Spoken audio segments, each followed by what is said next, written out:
afternoon, everybody. I want to jump on here and had a lot of requests for the cedar planters that you see everyone making out there, and my own little take on them is fairly simple, but I had a lot of people ask about how they're put together. Just kind of wanted to see it, so I'm gonna throw the camera up there today and I'm gonna go through one that I'm building here for about 4 of these, but I want to start off with I'll show you this one and then I'll show you a finished one after we get done with this. So pretty simple. I've got in this particular case I've got 14, I believe, and a quarter pieces here first. What I like to do, I have learned this over time, to try to get the glue spread out a little bit instead of just pouring a bead down there. It doesn't work as well. Makes better contact if you actually spread out the glue a little bit. So we even this up.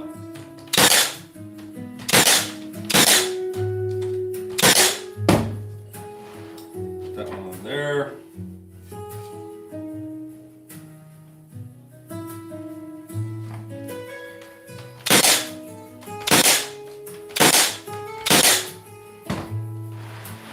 I'm going to go ahead and get the other side done first. Make sure I've got the right piece. When they're this small, when the squares are this small, it's a little tricky. You have to kind of really pay attention, because as opposed to a 48 long by 18 one, it's easy to see which side is which. When you're almost a square, you got to really double check and make sure you grab the right side.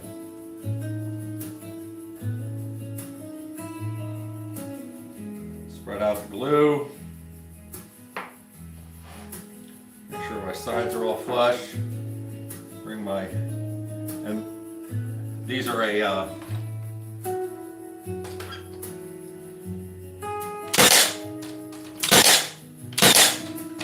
25 finished.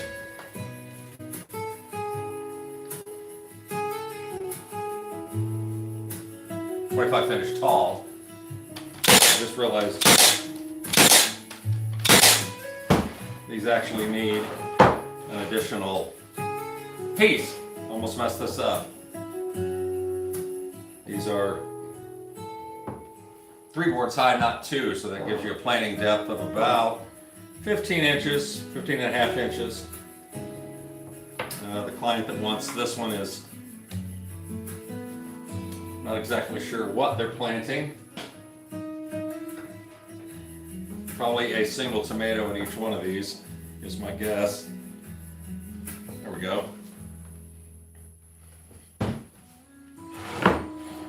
Let's flip this over.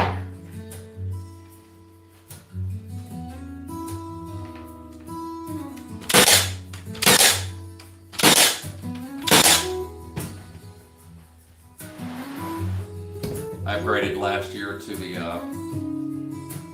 Milwaukee battery-powered Brad Nailer. Highly recommend it.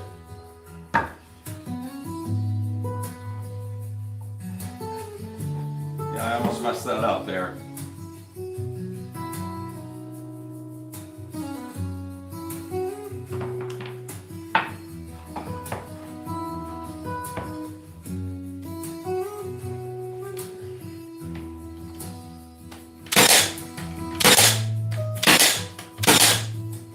Okay, now we take and create the other side of the leg here.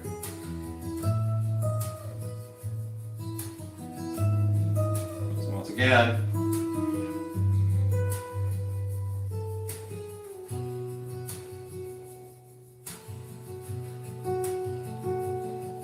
throw that down 1 second.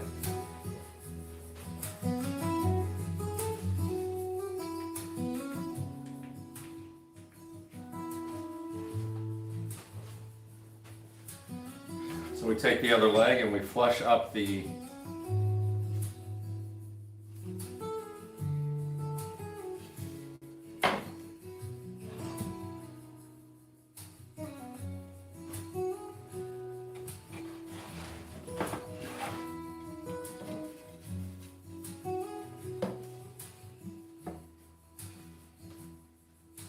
make sure they're flush on the top and flush against the one side. Then we just go down here and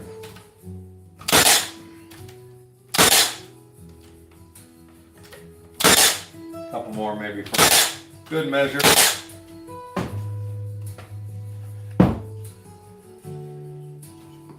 I also found that putting the brad nails in at a slight angle rather than straight in gives a little bit more strength. These are 1-inch brad nails. So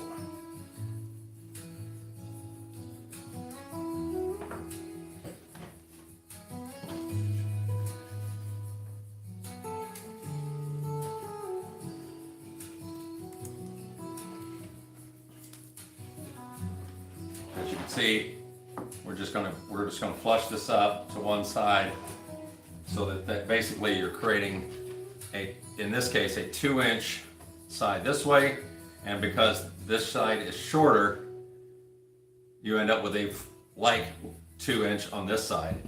You couldn't do that without cutting two different width boards. So that's how you achieve the look of a 2-inch wraparound.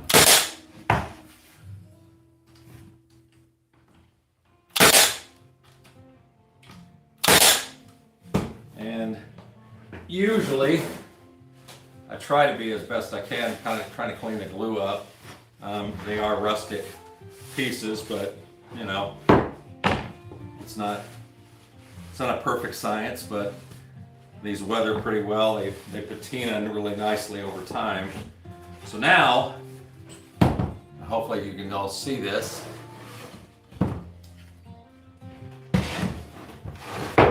Get a little ahead of myself. Let me get the other part of this leg here on.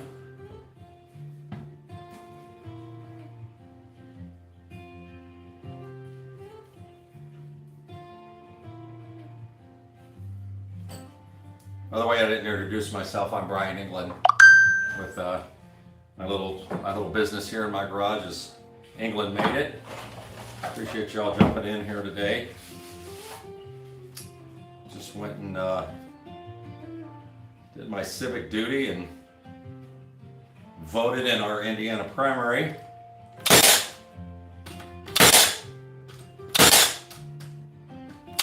And I've been making these things all day on this rainy Tuesday here in Indiana.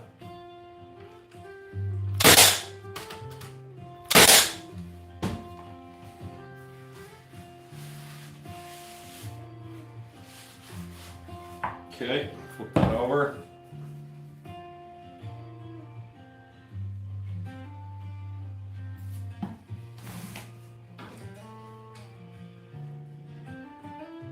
Spread this glue out again. Try to make as good contact as you can. Kind of not skimping on the glue, but I'm also not really flooding it because a lot of it ends up squeezing out, and I just want to make sure that it makes good contact as best you can. I kind of make the choice on the legs based on that one is just a skosh long. Let's see. Oh, it's just a hair long for some reason. No, that's right.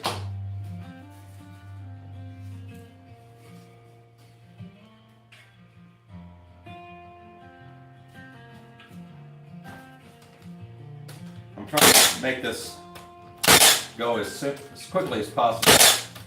I know it's not the most exciting thing in the world to watch, but I figure if you're on here and you popped on, ran out of nails, put another sleeve in.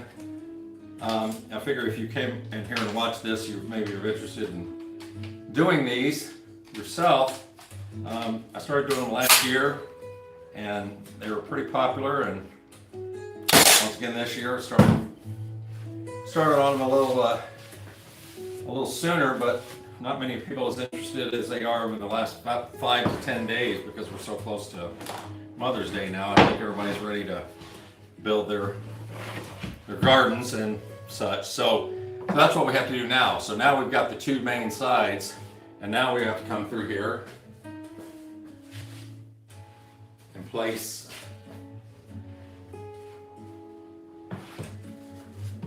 three, and these are 13 and a half. So the first ones are 14 and let's see.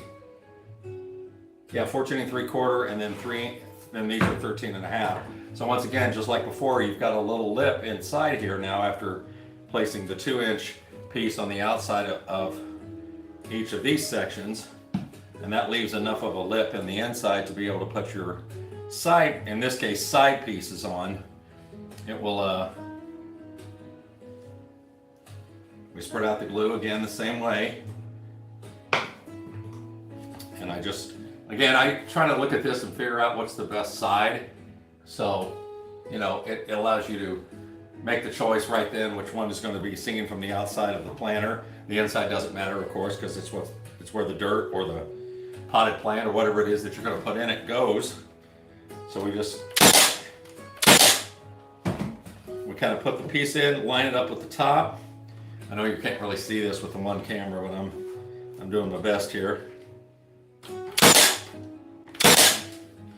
And then basically just stack 2 more in here. Again, choosing which one you might like the best for the outside, given the piece that got cut for that section. For this part of it. I don't like the way that one fits. Let's try a different one. That's better. Okay. And then just make sure that they're snug in there as best you can. Again, it's not an exact science. We're not building a church.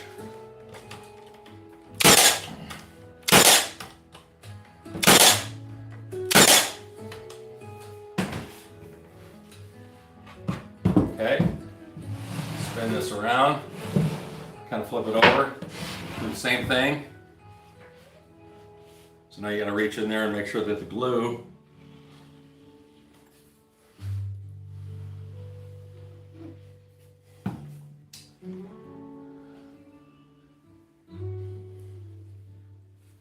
spread the glue out on the inside. This is the last side, the 4th side. And I always try to start at the top first because that's the one that has to be crucial to make sure it's flush at the very top. And when you get ready to put your trim on, you want to make sure that everything is where it's supposed to be. So it can be a little out of square now because you're going to true it up when you get the trim on. So if for some reason it's not exactly square now, you still have time to adjust it.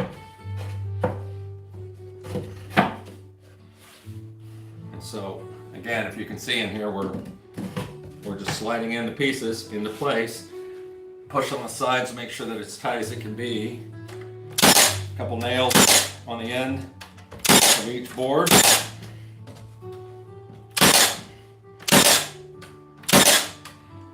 Now what you'll find is if you buy these cedar pickets like I do kind of on a as-needed basis from my local box store, they're not always 5.5. They're close, but they're not always 5.5, and they're certainly not always 5/8 inch thick. They will vary depending on how they came out of the mill. So I used to fight it more and try to find like the exact pieces to fit, but I don't do that anymore. I just kind of make it, I sort of make it work. So now this is the part where we have to put in our part at the bottom that keeps the slats in, that keeps the dirt in or keeps whatever it is you want in at the bottom. So now we have to put in those pieces, and I already know these are 13 inch, so I'm gonna come over here quickly with miter saw and do that.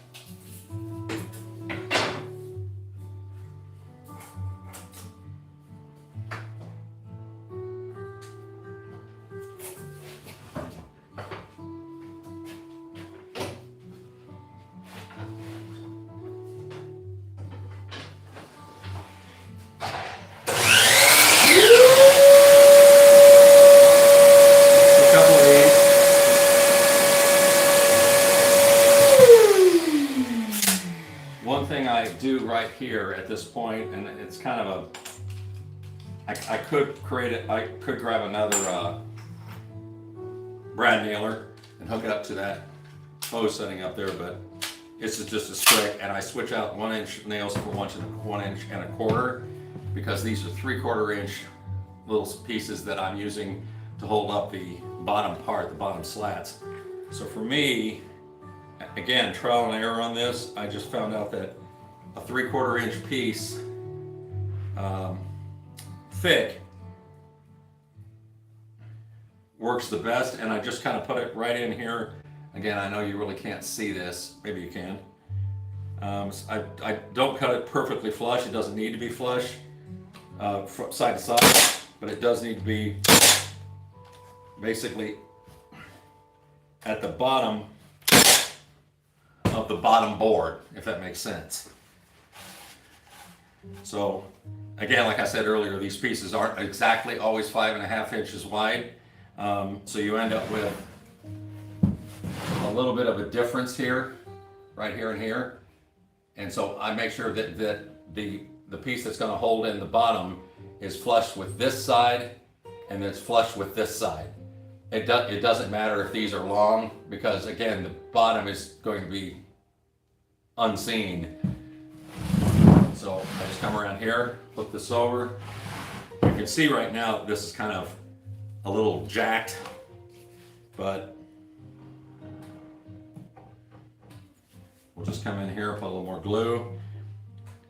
Now, it wouldn't be the end of the world if I forget to switch out the 1 1/4 ones for my inches, my 1 inch pieces, as I've done for the whole thing, but it's not, you know, what depends on where you start trying to do this. Sorry about that. Got a call coming in. Doing this on my phone here. Okay, so you can see the pieces in there. These are the two pieces that are going to hold the bottom in. So now we cut it. 13 inch pieces. It's the same size for the bottom on the short side here, so it's the same length that goes in on the bottom. I personally just take one of them, put a logo, laser logo in the bottom. So what we're doing now, not exactly sure how to show you how to do this, but let's see. I'm gonna have to take this off the table. So let's see.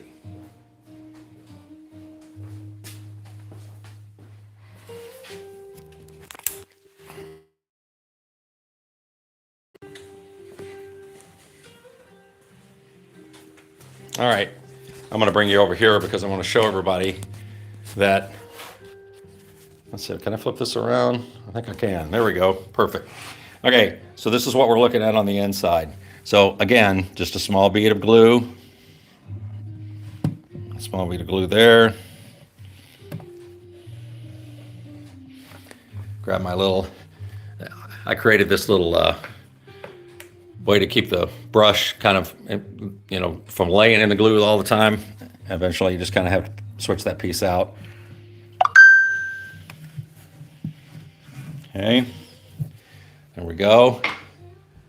And now we take one of these that has the logo on the bottom, and I'm just going to put this in here, and then I'm going to take one of these and put this in here, and then we'll shoot the nails into this. There we go.